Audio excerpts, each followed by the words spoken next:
Hello, good morning. My name is Chester. I am from the Exams Pro Masterclass Review Center, and we're doing the Civil Service Exams Review, specifically numerical ability. Now we've got this problem.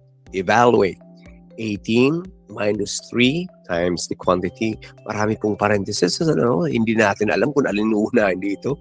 4 minus the quantity 2 squared plus 1. Mas madali po pag nakasulat eh. No? So, tingnan po natin kung paano po siya sasagutin. A, 9. Is it B, 15? Is it C, 21? Is it D, 27? Now, ang sekreto po dyan is PEMDAS. It's parenthesis. Ito po, no? Itong may ganito po, no? Parenthesis na po. Yung nakapaloob, nakapalaman, no? Sunod po, exponents. Yung may maliit na number sa itaas. No? So, this case, meron tayong isa. Squared or raised to the second power. And then, multiplication division. Actually, hindi po kayo mamimili sa dalawa. Kung aling mauna, left to right. Ano po? Ang sunod pong grupo na dapat, pinakahuli po, addition and subtraction. No? Pwedeng sabay yung dalawa, left to right. No? Okay? Next one po. Ibaba nga natin yung quantity. Tingnan natin kung anong itsura po niya. This one, ano? Parehas lang. No? Alin po dyan ang unahin? Yung pong may parenthesis. No? Yung nasa loob po, I mean. Okay?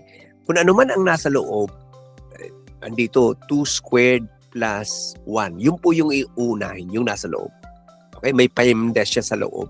So, hindi po addition yung mauuna. Yung 2 plus 1, hindi po. Mauna ang exponent, which is 2 squared. Saka na lang yung plus 1. Okay? So, sa loob ng parenthesis, may sariling PEMDAS, ano? Okay, tingnan po natin. Yung 2 squared na po muna. Simplify natin.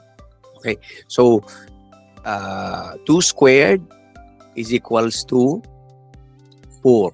All the rest remain the same po. Okay? Iniisa-isa lang natin para malinaw. Okay? So, tatapusin po natin yung nasa loob ng parenthesis. Okay? Yung 4 plus 1. That is 5 po. Okay? So, everything else the same, mawawala lang itong parenthesis sa 4 plus 1, magiging 5 na po siya.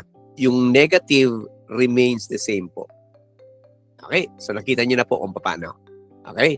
And then, sa loob uli ng parenthesis. No? So, what would that be? 4 minus 5, that's negative po. Negative 1. Ayun. Okay? So, this one po, kailangan i-apply uli natin yung PEMDAS. Okay? Multiplication na muna po. Hindi pwedeng addition and subtraction or this case subtraction.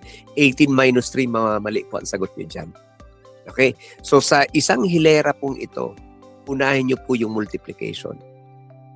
Okay? Kasi nauna po sa PEMDAS ang multiplication. Saka na lang yung addition or subtraction. Okay? So tingnan po natin kung unahin natin yung multiplication. That will be equivalent to positive 3. Kasi negative 3 times negative 1, okay, that's positive po. Like, signs becomes positive po. Okay, parehas negative, naging positive po yan. Tapos, 3 times 1, 3 po. Okay, so ang sagot po is 21. This case, it's letter C. Okay. Replay nyo lang po itong video ito. Hopefully po nakatulong at makakatulong pa po sa pag-take ninyo ng civil service. Thank you po, and we're gonna see each other in the next video.